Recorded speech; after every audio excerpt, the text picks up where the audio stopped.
Chapter 38. About that time Judah left his brothers and pitched his tent near an Adullamite man named Hira. There Judah saw the daughter of a certain Canaanite named Shua. So he took her and had relations with her, and she became pregnant. Later she bore a son, and he named him Again she became pregnant and bore a son, and named him Onan. Yet again she bore a son, and named him Shelah. He was in Achzib when she bore him. In time Judah took a wife for his firstborn, and her name was Tamar. But Judah's firstborn, was displeasing to Jehovah, so Jehovah put him to death. In view of that, Judah said to Onan, "Have relations with your brother's wife, and perform brother-in-law marriage with her, and raise up offspring for your brother." But Onan knew that the offspring would not be considered his. So when he did have relations with his brother's wife, he wasted his semen on the ground, so as not to give offspring to his brother. What he did was bad in the eyes of Jehovah, so he also put him to death. Judah said to Tamar his daughter-in-law, "Dwell as a widow in the house of your father, until my son Shelah grows up." For he said to himself, "He too may die like his brothers." So Tamar went and stayed in her own father's house. Some time passed, and Judah's wife, the daughter of Shua, died. Judah kept the mourning period, and then he went to his sheep shearers in Timnah, with his companion Hira the Adullamite.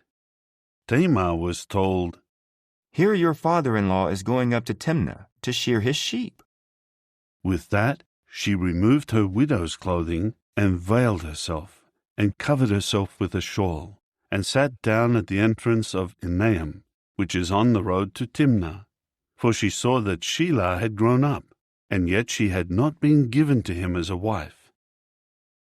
When Judah caught sight of her, he at once took her for a prostitute, because she had covered her face. So he turned aside to her by the road, and said, "Allow me, please, to have relations with you." For he did not know that she was his daughter-in-law. However, she said, "What will you give me that you may have relations with me?" To this he said, "I will send a young goat from my herd." But she said, "Will you give a security until you send it?" He continued, "What security should I give you?" To which she said, "Your seal ring, and your cord, and your rod that is in your hand."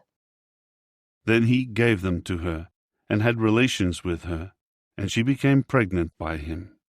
After that she got up and went away, and removed her shawl, and clothed herself with her widow's clothing. And Judah sent the young goat by the hand of his companion the Adullamite, to get back the security from the hand of the woman, but he never found her. He inquired of the men of her place, saying, "Where is that temple prostitute in Enaim along the road?" But they said, "No temple prostitute has ever been in this place." Finally he returned to Judah and said, "I never found her, and besides, the men of the place said, 'No temple prostitute has ever been in this place.'" So Judah said, "Let her take them for herself, in order that we may not fall into contempt. At any rate, I have sent this young goat, but you never found her." However, about 3 months later, Judah was told, "Tamar, your daughter-in-law, has acted as a prostitute, and she is also pregnant by her prostitution." At that, Judah said, "Bring her out and let her be burned." As she was being brought out, she sent word to her father-in-law. "I am pregnant by the man to whom these belong." Then she added, "Please examine to whom these belong, the seal ring and the cord and the rod." Then Judah examined them and said, "She is more righteous than I am, because I did not give her to Shelah my son."